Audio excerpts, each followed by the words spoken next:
नमस्कार दोस्तों, ये भारतीय अर्थव्यवस्था का पहला वीडियो है। जैसा कि आप जानते हैं कि यूपीएससी की आईएएस एग्ज़ाम में जो जीएस पेपर थर्ड है उसमें इंडियन इकोनॉमी का लगभग 50% एरिया से क्वेश्चन पूछा जाता है।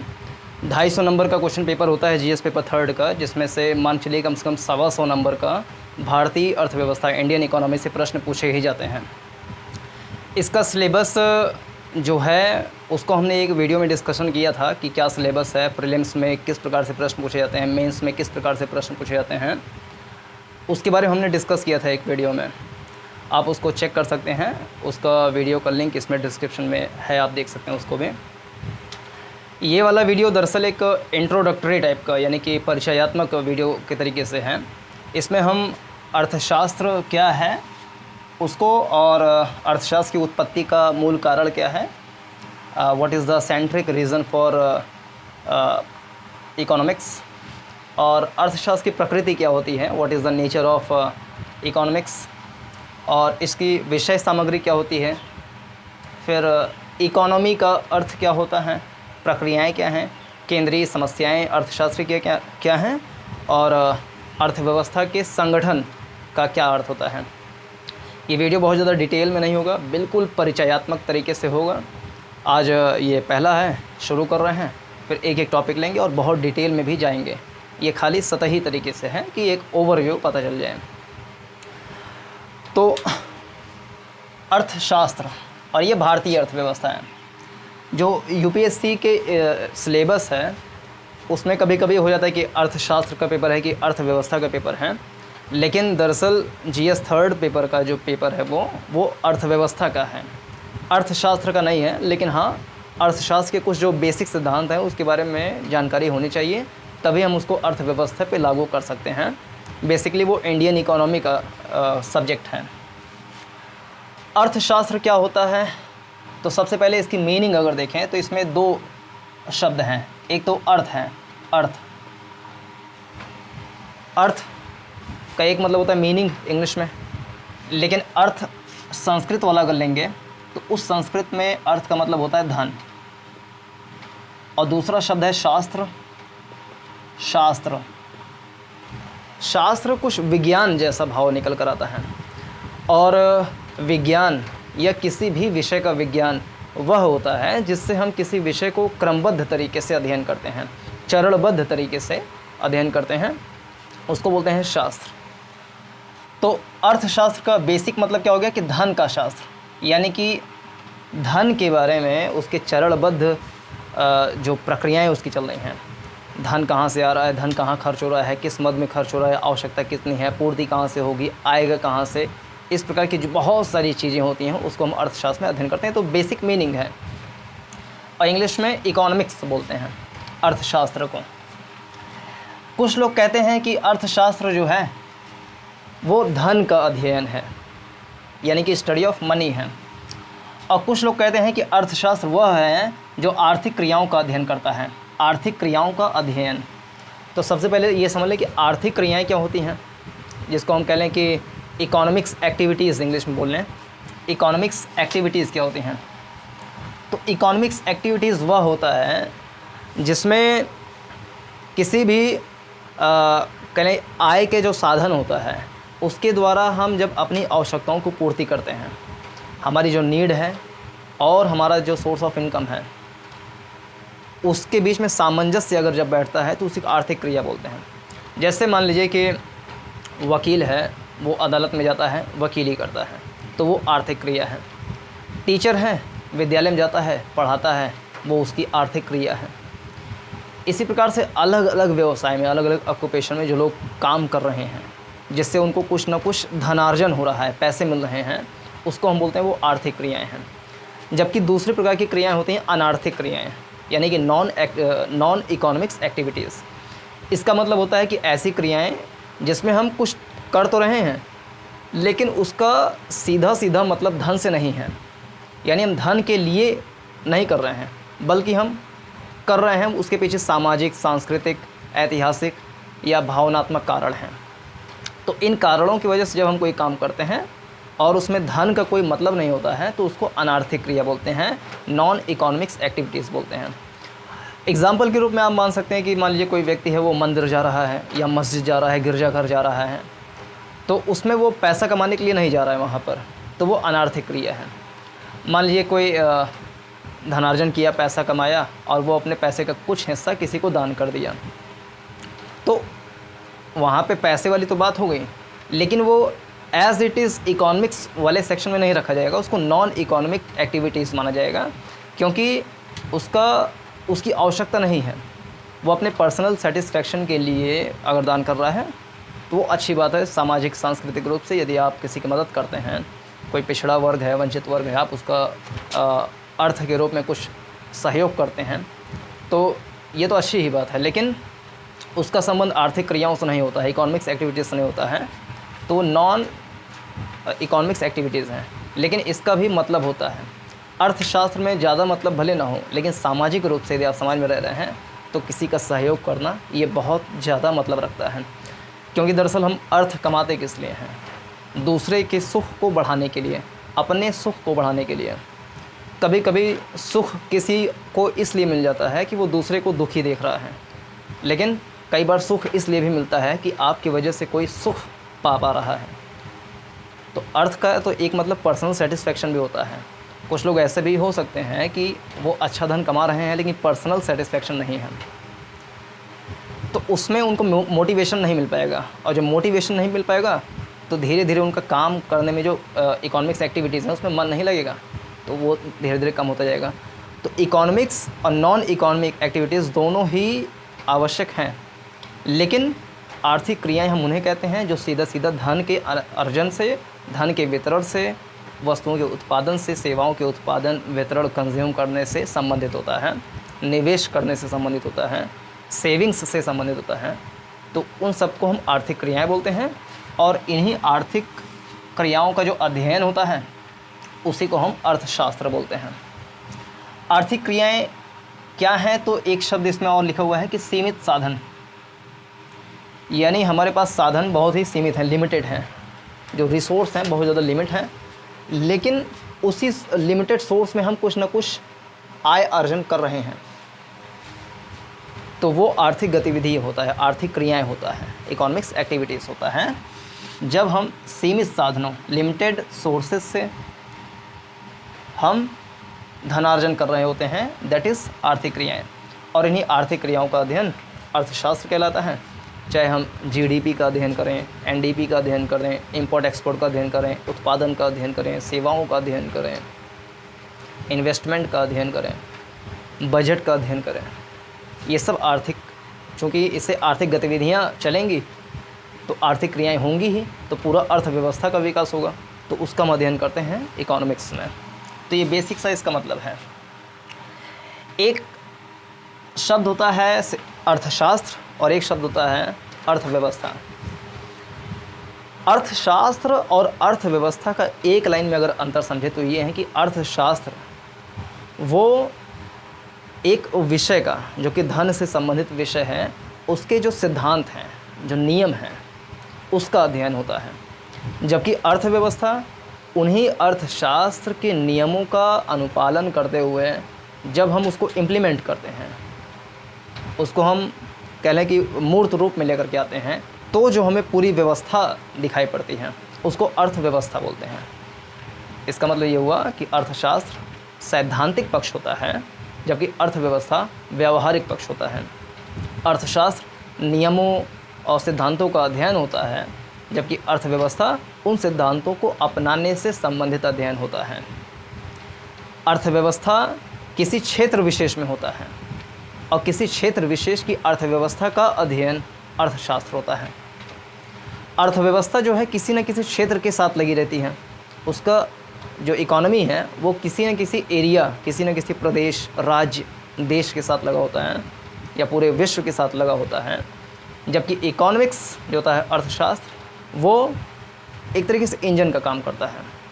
अर्थव्यवस्था की गाड़ी उसी ट्रैक पे चलती है जो ट्रैक अर्थशास्त्र के द्वारा बनाया जाता है। तो बेसिक सा इसका मतलब ये है। अर्थशास्त्रीय विवेचना, एक शब्द आप लिखो, अर्थशास्त्रीय विवेचना। अर्थशास्त्र का एक और काम है चूँकि अर्थशास्त्र का संबंध समाज के लगभग सभी वर्गों से होता है, क्योंकि सभी वर्ग कुछ न कुछ आर्थिक उपार्जन करते हैं, सीमित साधनों से आय अर्जन करते हैं। तो आर्थिक गतिविधि हो रही है, आर्थिक क्रिया हो रही है, इसका मतलब कि अर्थशास्त्र लगभग सभी वर्गों से संबंधित है। इसलिए जब उन वर्गों में से किसी भी वर्ग विशेष या व्यक्ति विशेष या क्षेत्र विशेष को जब धन से संबंधित कोई समस्या आती है, तो वो कहीं ना कहीं सामाजिक असंतुलन पैदा करने की भी स्थिति हो जाती है। एग्ज़ाम्पल के रूप में आप देखिए कि जब 2020 में लॉकडाउन लगा पहली बार, मार्च अप्रैल में जब लगा था पहली बार, तो उसके बाद से बहुत सारे लोग जो श्रमिक थे, मज़दूर थे, जो अपने अपने घरों से जा कर के परदेश में रहते थे, यानी कि दूसरे शहरों में रहते थे धन कमाने के लिए। जैसे ही लॉकडाउन लगा वो अपने घर पे चले आने लगे। तो अर्थशास्त्रीय विवेचना मतलब क्या है? अर्थशास्त्र के जो नियम लगाए गए हैं उसका इम्पैक्ट क्या पड़ रहा है, प्रभाव क्या पड़ रहा है, और जब उसमें किसी प्रकार की दुविधा या कहने परेशानी, अवरोध वाली स्थिति आई, तो उससे क्या मतलब क्या प्रभाव उत्पन्न हो रहा है, इसका भी अध्ययन हम अर्थशास्त्र में करते हैं। ये तो एक एग्जाम्पल हो गया। ऐसे ही कभी कभी होता है कि किसी व्यक्ति विशेष को जब ठीक प्रकार से उसका एनवायरनमेंट नहीं मिल पाता, शैक्षिक माहौल नहीं मिल पाता या आर्थिक तंगी होती है, तो कभी कभी वो गलत गतिविधियों में भी लिप्त हो जाता है। और ये कम लोगों के साथ होता है, लेकिन ऐसी कई बार स्थिति आती है कि आर्थिक स्थिति ठीक ना होने के कारण कोई गलत रास्ते पर चला जाता है। अलग अलग प्रकार के जो अपराध होते हैं, चोरी, डकैती, इन सब जो सामाजिक बुराइयां हैं या कमियां हैं किसी कारणवश, उनका संबंध कहीं ना कहीं अर्थ से भी होता है। अन्य भी कारण हो सकते हैं, लेकिन अर्थ से भी, पैसे भी से भी होता है। तो जब हम समाज में चल रहे इस प्रकार की चीज़ों को पैसे से संबंध लगा करके अध्ययन करते हैं, तो वही अर्थशास्त्रीय विवेचना है। तो ये भी हम अध्ययन करते हैं इसमें। अर्थशास्त्र पढ़ने का उद्देश्य क्या है? कोई भी काम करते हैं तो उसके अलग अलग उद्देश्य हो सकते हैं, और अलग अलग लोगों के लिए अलग अलग उद्देश्य होते हैं। जैसे मान लीजिए कि अमेरिका में यदि कोई अर्थशास्त्र पढ़ रहा है, तो उसका उद्देश्य हो सकता है कि हम अर्थशास्त्र के नियमों का अध्ययन कर लें, कुछ केस स्टडीज़ सीख लें, और फिर उसको व्यवहार में लेकर आएँ। फिर उनको फर्म चलाना है, बिज़नेस करना है, इंपोर्ट एक्सपोर्ट करना है, मतलब जो कैपिटलिस्टिक वाले कंट्री हैं, या कोई भी ऐसा जो बिज़नेस करना चाहता है, भविष्य में कुछ इन्वेस्टमेंट करके लाभ कमाना चाहता है, तो वो अर्थशास्त्र के नियमों का अध्ययन करना चाहेगा। किसी देश में क्या रूल्स हैं, क्या टैक्स लगाया जा रहा है, इन सब के बारे में वो अध्ययन करता ही है। तो एक तो उद्देश्य ये है अमेरिकन के लिए हो सकता है कि वो कैसे अपनी स्थिति को और ज़्यादा अच्छा करें, इसके लिए अर्थशास्त्र पढ़ें। लेकिन भारत जैसे देश में अर्थशास्त्र पढ़ने का उद्देश्य केवल यही नहीं होता है। यहाँ पर एक उद्देश्य होता है, मतलब वो भी उद्देश्य होता होगा, लेकिन एक उद्देश्य ये भी ज़रूर होता है, और वहाँ पर भी ये वाला होता होगा, जैसे कल्याण। भारत में अर्थशास्त्र को पढ़ने का मेन उद्देश्य है या होना चाहिए कल्याण, यानी कि सोशल वेलफेयर। कैसे हम इकोनॉमिक एक्टिविटीज़ का अध्ययन करके समाज के प्रत्येक वर्ग को हम लाभ पहुंचा पाएँ। लेकिन हो सकता है कि अमेरिका में भी ये कल्याणवादी जो सोच है वहाँ पर भी चलती है। और दूसरा एक उद्देश्य तो अध्ययन के लिए कि हमें रुचि है पढ़ाई करने में, तो हम चीज़ों को समझने में, अपने ज्ञान को बढ़ाने में, नई चीज़ें सीख करके हम एनलाइटनमेंट हो जाते हैं, उसके लिए भी हम अर्थशास्त्र को सीखें। एक दुर्लभता संबंधी सिद्धांत होता है, दुर्लभता संबंधी सिद्धांत, यानी इस संसार में बहुत सारी चीज़ें होती दुर्लभ होती हैं, हमारी आवश्यकताएं हैं उसको लेने के लिए, लेकिन पूर्ति नहीं हो पा रही, सप्लाई नहीं हो पा रहा है। तो हम इस चीज़ के लिए भी अध्ययन करते हैं कि दुर्लभ चीज़ को कैसे हम सुगम बना सकें, या उसके वैकल्पिक मार्ग क्या हो सकते हैं जिससे कि हमारी जो इच्छाएं हैं उसको संतुष्ट किया जा सके। दुर्लभता का उद्देश्य क्या होता है कि हम चीज़ों को सीमित समझें और उसका सीमित उपयोग करें, जो चीज़ कम है उसका कम उपयोग करें। एक उद्देश्य होता है विकास, अर्थशास्त्र का एक उद्देश्य होता है डेवलपमेंट। चीज़ों को हम पढ़ें, सिद्धांतों को अपनाएं, उसको इम्प्लीमेंट करें और कैसे देश के इंफ्रास्ट्रक्चर डेवलपमेंट, देश के जो एक्सपोर्ट हैं उसको कैसे बढ़ा सकें, जीडीपी का ग्रोथ कैसे कर सकें, सड़कों का निर्माण, भवनों का निर्माण, शैक्षिक संस्थाओं, सामाजिक जो इन्वेस्टमेंट होते हैं उसको बढ़ा करके कैसे हम कल्याण कर सकें। तो एक उद्देश्य डेवलपमेंट भी होता है। तो ये तो बेसिक सा अर्थशास्त्र क्या है, उद्देश्य क्या है, इसको हमने समझ लिया। अब ये समझ लें कि अर्थशास्त्र की उत्पत्ति का मूल कारण आखिर क्या है, अर्थशास्त्र की उत्पत्ति क्यों हुई। तो इसमें से पहला अगर हम देखें तो वह है चयन की समस्या। उत्पत्ति का यानी कि अर्थशास्त्र की उत्पत्ति का मूल कारण क्या है, what is the main cause of studying या ऑफ इवोल्यूशन ऑफ इकोनॉमिक्स। तो इसका तो अगर सबसे मूल कारण ये देखें तो संसाधन जो हैं वो बहुत सीमित हैं, लोगों की इच्छाएं बहुत ज़्यादा हैं। तो सीमित संसाधन में हमारी इच्छाओं को पूरा करके, यानी उस संसाधन का इष्टतम प्रयोग, जो optimum utilisation of that resource, उसको हम कैसे प्राप्त कर सकते हैं। तो ये एक मेन जो सेंट्रिक प्रॉब्लम है ये होता है। संसाधन सीमित है किसी भी देश में, मान लीजिए जो रिजर्व्स हैं वो बहुत कम है। मान लीजिए जापान है, जापान में जो मिनरल रिसोर्सेज हैं वो कम है, तो वो उनकी प्रॉब्लम है। लेकिन सुख को इष्टतम करना है, ज़्यादा करना, ऑप्टिमम करना है, तो उसको पूरा करने के लिए जो गतिविधि हम करने का प्रयास करते हैं, जो हम व्यवस्थाएं बनाते हैं, वो अर्थव्यवस्था हो जाता है। और उस अर्थव्यवस्था को चलाने के लिए जो नियम होते हैं, रूल्स होते हैं या सिद्धांत होते हैं, वो अर्थशास्त्र होता है। तो अर्थशास्त्र की उत्पत्ति का मूल कारण ये है कि जो हमारे रिसोर्स हैं वो कम हैं या सीमित हैं, और हमारे जो डिज़ायर्स वो अनलिमिटेड हैं इन कंपेयर टू रिसोर्सेज। तो इसलिए एक समस्या होती है कि हम कैसे इसका सामंजस्य बना पाएँ। और इस कॉन्ट्रोडिक्शन के भी 4 पार्ट हो सकते हैं। पहला, चयन की समस्या होती है, यानी कि प्रॉब्लम टू चूज़, चयन कैसे करें, किसको हम ज़्यादा प्राथमिकता दें, हमारे लिए क्या चीज़ ज़्यादा प्रायोरिटी वाली हो सकती है, किसको हम पहले स्थान पर रखें। जैसे मान लीजिए एग्जांपल में कि किसी के पास 1000 रुपये है और उसे बुक्स लेनी है, और फिर उसको मान लीजिए जीन्स भी लेना है, पैंट पहनने के लिए जीन्स, तो ये प्रायोरिटी उसको फिक्स करनी पड़ेगी। अब ये जो उसके सामने समस्या उत्पन्न हो रही है, ये चयन की समस्या है, प्रॉब्लम टू चूज़ है। तो यहाँ पर समस्या होती है, इसी कारण से अर्थशास्त्र की उत्पत्ति होती है।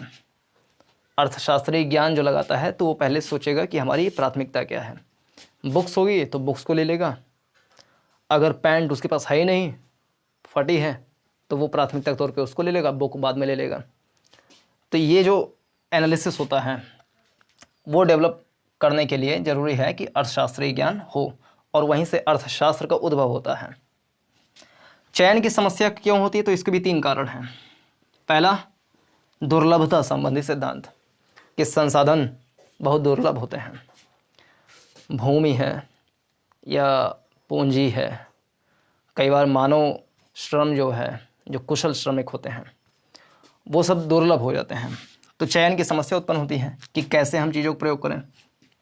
जैसे हो सकता है किसी देश की आबादी बहुत ज़्यादा हो और इंडस्ट्री चलानी है, तो वहाँ के राजनीतिक ये चाहेंगे कि लेबर से ज़्यादा काम कराया जाए, जबकि जहाँ पर लोगों की संख्या कम है, बहुत ज़्यादा कुशल हैं, ट्रेंड हैं, और उनको लाभ भी ज़्यादा कमाना है, तो सोचेंगे कि हम पूंजी लगा करके, जो मशीन है उसको लगा करके ज़्यादा से ज़्यादा काम ले सकें। तो चयन की समस्या होती है दुर्लभता के कारण। और दूसरा, संसाधन जो होते हैं, रिसोर्सेज, उसके वैकल्पिक प्रयोग होते हैं, कुछ ना कुछ ऑप्शनल उसके यूज़ हो सकते हैं, उसके अल्टरनेट कुछ हो सकते हैं। तो इसके कारण से भी समस्या होती है चयन की। और हमारी इच्छाएं जो हैं, डिज़ायर्स, वो अनलिमिटेड हैं इन कंपेयर टू रिसोर्सेज। तो उन इच्छाओं को हम कैसे ज़्यादा से ज़्यादा पूरा कर सकें, इष्टतम सुख प्राप्त कर सकें, तो इस कारण से भी चयन की समस्या होती है, और जिसके कारण अर्थशास्त्र का उद्भव होता है। दूसरा जो मूल कारण है वो है संसाधनों की समस्या, यानी प्रॉब्लम ऑफ रिसोर्सेस की कमी या अनुपलब्धता। जैसे भूमि हो गया, लैंड, किसी देश के पास लैंड कम है, जनसंख्या बहुत ज़्यादा है, या लैंड है भी तो ठीक प्रकार से नहीं है, अनुपजाऊ है, या उसका काम नहीं हो पा रहा है, ठीक प्रकार से यूज़ नहीं हो पा रहा है, तो भूमि का हम अधिकतम उपयोग कैसे बढ़ा सकें, धारणीय विकास भी होता रहे, हमारी इच्छाएं भी पूरी होती रहें। श्रम, लेबर की भी समस्या होती है, और मशीन, लेबर वर्सेस मशीन वाली समस्या होती है, उसको हम आगे भी देख लेंगे। तीसरा कारण होता है वस्तु और सेवाएं। वस्तु मतलब गुड्स, सेवाएं मतलब सर्विसेज, गुड्स एंड सर्विसेज वाली भी प्रॉब्लम होती है कि किन वस्तुओं को उत्पादन करें। वस्तु में जितने भी चीज़ें हो गई, मान लीजिए कि टीवी हो गया, रेफ्रिजरेटर हो गया, इलेक्ट्रॉनिक्स हो गया, स्कूल हो गया, भवन हो गए, ये सारे के सारे हमारे आ जाएंगे वस्तु में। और सेवाओं में वो चीज़ आएंगे जो वस्तु नहीं है, जैसे मान लीजिए एजुकेशन हो गया, हेल्थ हो गया, पर्यटन हो गया, तो ये सारी चीज़ें सेवाओं में आ गई। चौथी समस्या होती है इंडिविजुअल, और इंडिविजुअल का मतलब फर्म भी हम मान सकते हैं। इंडिविजुअल मतलब व्यक्ति विशेष जो होता है, उसकी अपनी समस्याएं हैं, अपनी इच्छाएं हैं। तो इस कारण से अर्थशास्त्र की उत्पत्ति होती है। तो यहाँ तक ही कंप्लीट हो गया। इरेज भी कर ही दें। अब इसके बाद है प्रकृति, यानी कि अर्थशास्त्र की क्या प्रकृति है, नेचर ऑफ इकोनॉमिक्स। अर्थशास्त्र की जो प्रकृति होती है वो दो तरीके की होती है। अर्थशास्त्र कला के रूप में देख सकते हैं, अर्थशास्त्र विज्ञान के रूप में देख सकते हैं। अर्थशास्त्र कला के रूप में कैसे है कि हमारे कुछ ना कुछ टारगेट होते हैं, टारगेट, और उस टारगेट को पाने के लिए बहुत सारे रास्ते हो सकते हैं, सो मैनी वेज। तो उस टारगेट को पाने के लिए जो सबसे अच्छा रास्ता है, the best way to achieve that target, इस चीज़ का जब अध्ययन करते हैं तो उसको बोलते हैं कि अर्थशास्त्र एक कला है उसके अंदर में, कि सबसे अच्छा रास्ता क्या है अपने टारगेट को अचीव करने के लिए। कई बार दुविधा होती है, यहाँ जाएं वहाँ जाएं, पैसे के संबंध में। मान लीजिए किसी को कोई वस्तु लेना है या कोई सेवा लेना है, चाहे शैक्षिक सेवा हो, एजुकेशनल सर्विस, तो चयन की समस्या हो सकती है यहाँ पर कि चीज़ें महंगी हैं, उसको कब हम कंज्यूम करें, अभी कंज्यूम करें, बाद में कंज्यूम करें, या कंज्यूम ना ही करें, क्या इससे काम चल जाएगा। तो इन सब में सामंजस्य बिठाते हुए जो सबसे अच्छा रास्ता हो सकता है उसी को बोलते हैं अर्थशास्त्रीय कला, यानी आर्ट ऑफ इकोनॉमिक्स। और दूसरा जो अर्थशास्त्र है वो विज्ञान के रूप में भी अध्ययन इसका किया जाता है, यानी इकोनॉमिक्स एज ए साइंस। और विज्ञान के रूप में भी दो तरीके से इसका अध्ययन होता है। एक अर्थशास्त्र वास्तविक विज्ञान के रूप में, यानी कि economics as a real science, और दूसरा अर्थशास्त्र एक आदर्शात्मक विज्ञान के रूप में, यानी economics as a ideal science कह लें। अब विज्ञान वास्तविक रूप में और विज्ञान आदर्शात्मक रूप में, किस चीज़ का विज्ञान, अर्थशास्त्र का विज्ञान। इसका मतलब क्या हुआ, अर्थशास्त्र वास्तविक रूप में मतलब ये कि अर्थशास्त्र की जो गतिविधियां हो रही हैं वो वास्तव में क्या है, फैक्ट क्या है, फैक्ट एंड फिगर्स पे बात होती है। उसमें केवल इस बात पर बात होती है कि क्या है मूर्त रूप में। मान लीजिए कि हमारे देश की जनसंख्या 140 करोड़ है, बेरोजगारी की दर इतनी है, जीडीपी ग्रोथ इतना है, समृद्धि दर इतनी है, इंपोर्ट इतना है, एक्सपोर्ट इतना है, बजट में विभिन्न सेक्शन में अलॉटमेंट इतना है, तो क्या है, तो इन्हीं क्या है का अध्ययन होता है, जो कहलाता है कि अर्थशास्त्र का वास्तविक वैज्ञानिक रूप का अध्ययन किया जा रहा है। और इसमें मुख्य रूप से ये देखा जाता है कि मदों के मध्य कारण प्रभाव संबंध का अध्ययन होता है। यानी बजट में मान लीजिए कि एजुकेशन पे कुछ बजट अलॉट हुआ, तो मद में खर्च हुआ, तो उस मद में खर्च होने के कारण क्या थे और उसका इम्पैक्ट क्या पड़ा। कारण क्या है तो ये भी फैक्चुअल चीज़ हो गई, इम्पैक्ट क्या पड़ा, प्रभाव, तो वो बिंदुवार तरीके से उसकी फैक्चुअल चीज़ हो गई। तो किसी भी मद में खर्च किए गए अर्थ का कारण क्या था और उसका प्रभाव क्या पड़ा, इसका अध्ययन कहलाता है कि अर्थशास्त्र को वास्तविक विज्ञान के रूप में पढ़ा जा रहा है। और दूसरा होता है अर्थशास्त्र एक आदर्शात्मक रूप में इसका अध्ययन होता है। इसमें ये चीज़ देखा जाता है कि क्या चीज़ होना चाहिए। जैसे एजुकेशन पे मान लीजिए कि X रुपए खर्चा हुआ, इसका प्रभाव, इसका रीजन मान लीजिए Y था, इसका इम्पैक्ट Z था।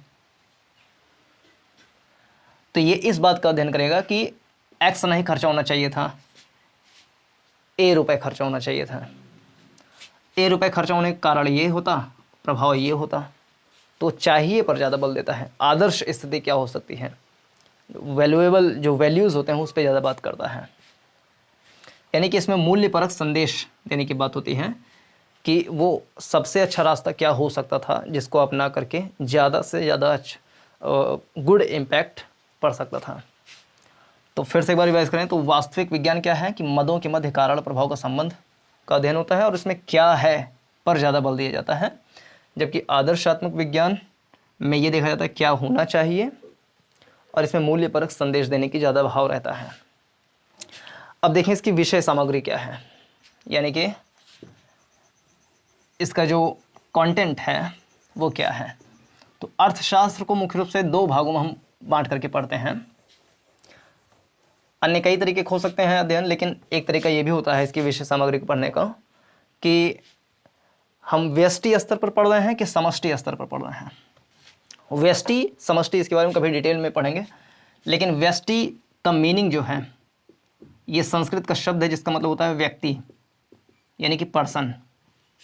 यानी कि जब हम किसी एक व्यक्ति या किसी एक फर्म, किसी एक इंडस्ट्री और किसी एक देश के बारे में अध्ययन करते हैं तो व्यष्टि अर्थशास्त्र होता है।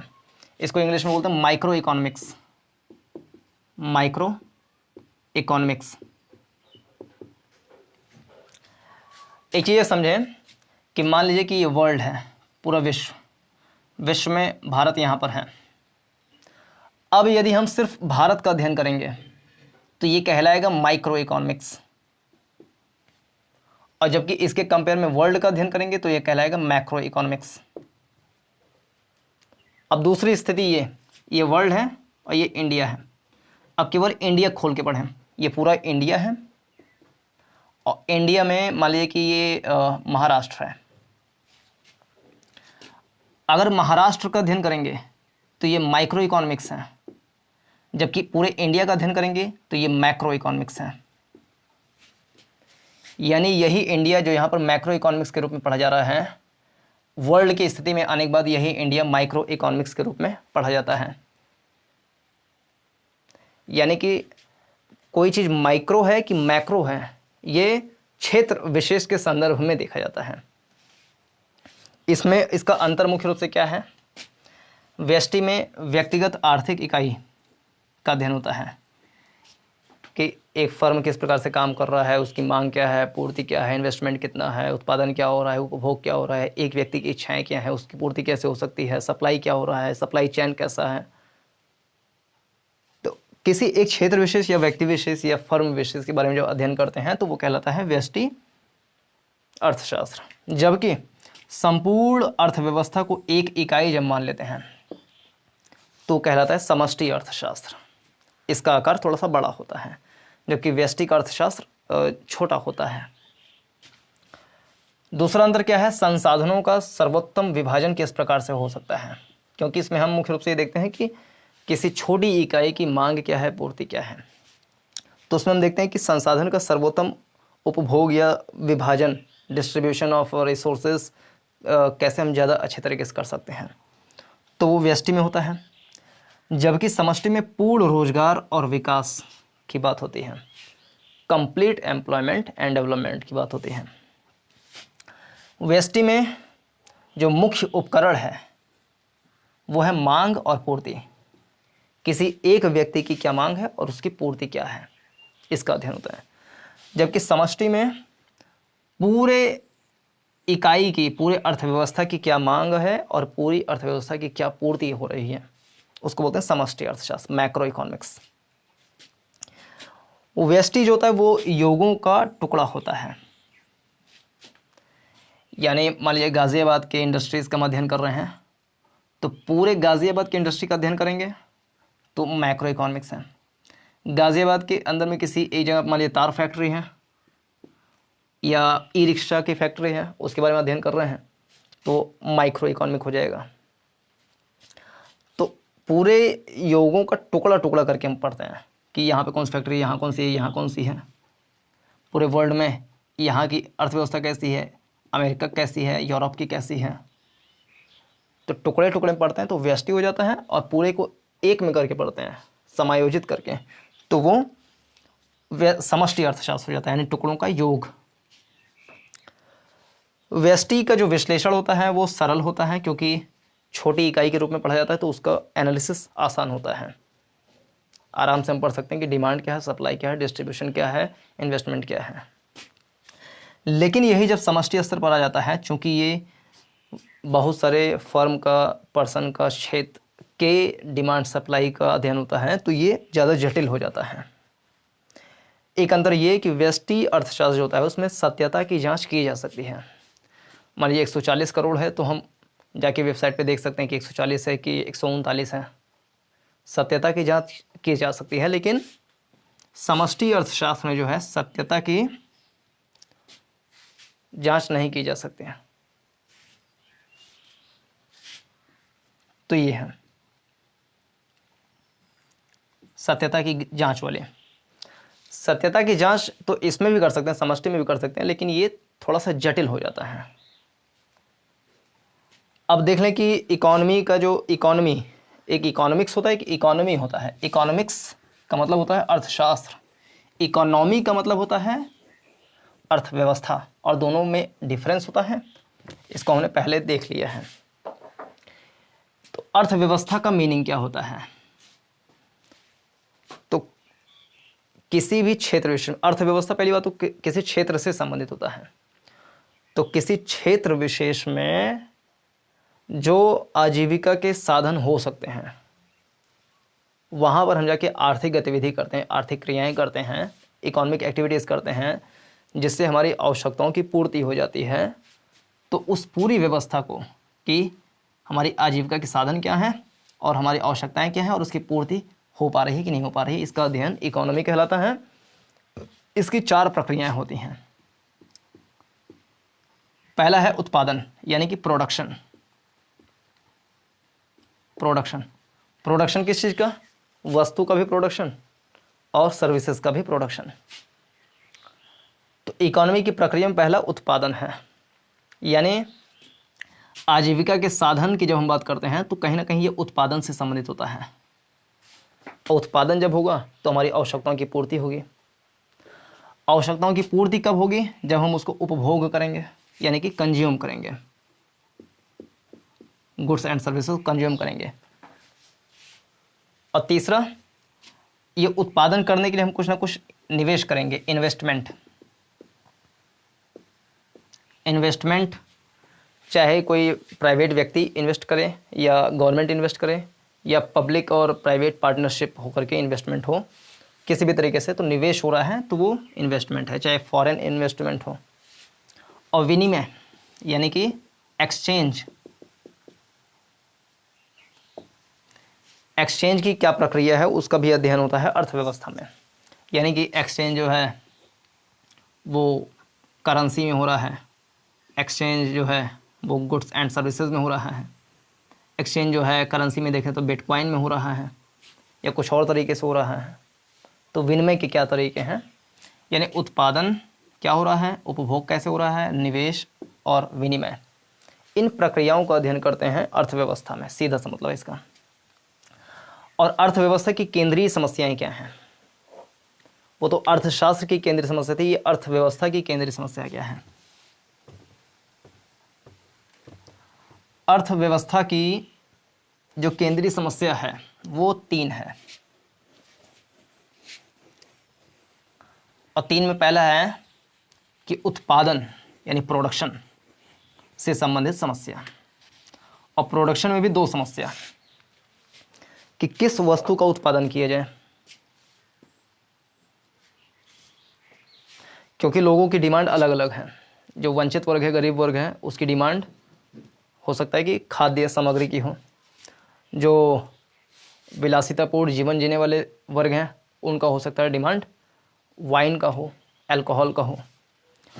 तो अल्कोहल के जो पूरा सेटअप है वो लगाना ज़रूरी है कि पब्लिक डिस्ट्रीब्यूशन सिस्टम लगा करके लोगों को भोजन देना ज़रूरी है। तो किस चीज़ का उत्पादन किया जाए, ये समस्या आती है पहले। और दूसरी, कितना उत्पादन किया जाए। अगर ये डिसाइड हो गया कि इस चीज़ का उत्पादन किया जाए तो कितना किया जाए। कम करेंगे तो वस्तु का दाम बढ़ जाएगा या सेवा का दाम बढ़ जाएगा, ज़्यादा उत्पादन कर देंगे तो उसका दाम घट जाएगा। क्योंकि इंडस्ट्रियलिस्ट जो है, उद्योग जो कह लें कि उद्योग लगाने वाला व्यक्ति है, उसको लाभ ज़्यादा चाहिए, तो वो सोचेगा कि उत्पादन जो है इस तरीके से करें कि हमारा प्रॉफिट अधिकतम हो सके। तो कितना उत्पादन हो, प्राइवेट फर्म कितना उत्पादन करे, गवर्नमेंट कितना करे, इन दोनों के बीच में जो कॉन्ट्रोडिक्शन है, तो उत्पादन से संबंधित समस्या आती है। और दूसरा है कि उत्पादन कैसे किया जाए, लेबर से किया जाए या कैपिटल से किया जाए। जैसे महात्मा गांधी जी कहते थे कि भारत में जो है लेबर को ज़्यादा प्राथमिकता देनी चाहिए उत्पादन के क्रम में। मशीन जो होती है वो रोज़गार को छीन लेता है, और मशीन के अंधाधुंध उपयोग से भारत की अर्थव्यवस्था पर नकारात्मक प्रभाव पड़ेगा। क्योंकि यहाँ पर करीब 70% पीपल, जो उस समय 70% पीपल वो रहते थे रूरल एरिया में, और मशीनें आएंगी तो बहुत सारे लोगों को रोज़गार जो है ख़त्म हो जाएगा। तो लेबर से काम करवाया जाए ताकि सबको रोज़गार मिले और संसाधनों का वितरण सबके पास हो। लेकिन इंडस्ट्रियलिस्ट चाहेगा कि उसका उत्पादन जो है मशीनों से हो, ताकि लेबर जो है वो कम पड़े, ताकि उसका कॉस्ट जो है वो कम पड़े, ताकि उसका प्रॉफिट जो है वो बढ़ सके। तो ये दिक्कत आती है कैसे उत्पादन किए जाए और किसके लिए उत्पादन किए जाए। किसके लिए मतलब कि एक तो इसमें यह है कि सोशल जस्टिस के लिए उत्पादन हो या जीडीपी ग्रोथ के लिए। अगर हम जीडीपी ग्रोथ को बढ़ाएंगे तो हो सकता है कि मुझे या देश को अल्कोहल पर ज़्यादा इन्वेस्टमेंट करें, जीडीपी बढ़ेगा, पैसा खूब आएगा उसमें। या एंटरटेनमेंट पे खूब इन्वेस्टमेंट करें, खूब पैसा आएगा उसमें भी। दूसरी तरफ वर्सेस में देखें तो हो सकता है पॉवर्टी बहुत ज़्यादा हो, जो लिटरेसी है वो बहुत ज़्यादा कम हो, जो हेल्थ इश्यूज़ है वो बहुत ज़्यादा बेकार हो।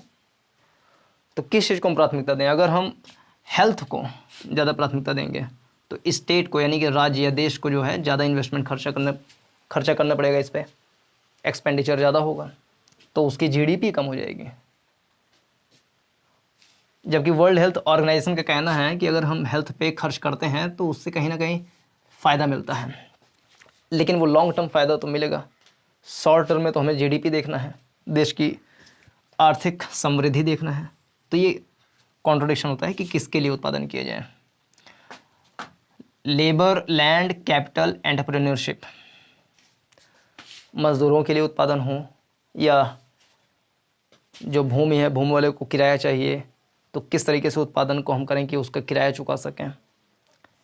कैपिटल लग रहा है, लेबर लग रहा है, तो उसके लिए हम कैसे करें कि वो भी सारा दाम निकल पाए, और एंटरप्रेन्योरशिप जो है उसको प्रॉफिट भी मिल सके। इन सबको जोड़ के उसका दाम बढ़ जाएगा तो मांग कम हो जाएगी। तो दिक्कत होती है किसके लिए उत्पादन किए जाए। तो जब किसके लिए उत्पादन किया जाए ये समस्या आती है तो संगठन बनता है, अलग अलग अर्थव्यवस्था के मॉडल आते हैं, और 3 प्रकार के मुख्य रूप से मॉडल हैं। ऑर्गेनाइजेशन ऑफ इकोनॉमी वो 3 हैं, एक स्टेट इकोनॉमी और एक मार्केट इकोनॉमी पहला है स्टेट इकोनॉमी। इसी स्टेट इकोनॉमी को हम बोल सकते हैं, जिसको कहते हैं समाजवादी अर्थव्यवस्था, यानी कि सोशल इकोनॉमी। इसी सोशल इकोनॉमी का चरम जो रूप होता है वो साम्यवादी अर्थव्यवस्था हो जाता है, यानी कि जो चीन में, रूस में चल रही थी एक समय में साम्यवादी अर्थव्यवस्था। तो ये स्टेट इकोनॉमी है। और दूसरा होता है मार्केट इकोनॉमी। और मार्केट इकोनॉमी को और बोल सकते हैं कैपिटलिस्टिक इकोनॉमी। Capitalistic economy. और तीसरा होता है मिक्स्ड इकोनॉमी। स्टेट इकोनॉमी वो होता है जिसमें संसाधनों का वितरण, उत्पादन, इन्वेस्टमेंट कितना करना है, उसका प्रबंधन कैसे होगा, ये सारी की सारी जिम्मेदारी राज्य पर होती है, देश पर होती है, सरकारों पर होती है। और इसमें सोशल जस्टिस जो है उस पर ज़्यादा बल दिया जाता है। जीडीपी पर भी बल दिया जाता है, लेकिन प्राथमिकता पे सोशल जस्टिस होता है। जबकि मार्केट इकोनॉमी में सब कुछ जो है मार्केट पे छोड़ दिया जाता है कि अगर डिमांड ज़्यादा आ रही है तो उत्पादन उसी चीज़ का किया जाए, डिमांड कम आ रही है तो उत्पादन उसका बंद कर दिया जाए। यानी जिसके पास पैसा है वो चीज़ें खरीद सकता है, जिसके पास नहीं है वो नहीं खरीद सकता है। उसका उत्पादन ही कम हो जाएगा, उत्पादन कम हो जाएगा, दाम वैसे ही बढ़ जाएगा। तो मार्केट के ऊपर सब कुछ छोड़ दिया जाता है। डिमांड और सप्लाई जो रूल होता है, डिमांड एंड सप्लाई, उसके सिद्धांत पर मार्केट को छोड़ दिया जाता है। इसी को पूंजीवादी अर्थव्यवस्था भी बोलते हैं। और मिक्स्ड इकोनॉमी मतलब होता है कि देश के संसाधनों पर राज्य का और जो प्राइवेट फर्म है इन सब का, दोनों का कोई रिलेशन होकर के चीज़ों का उत्पादन होता है। इसके बारे में डिटेल में अध्ययन करेंगे कभी जब इस पे पढ़ाई करेंगे। तो ये खाली एक इंट्रोडक्टरी टाइप का था, तो इसमें इतना है। अब ये फर्स्ट वीडियो था इस टाइप का। सेकंड में जो और चीज़ें हो सकती हैं, जैसे कि ये जो ऑर्गेनाइजेशन वाला था, स्टेट, मार्केट और मिक्स्ड, तीनों इकोनॉमी को बहुत अच्छे तरीके से अध्ययन करेंगे नेक्स्ट वाले वीडियो में। तो इसमें इतना ही। पूरा देखने के लिए धन्यवाद। नमस्कार, जय हिंद।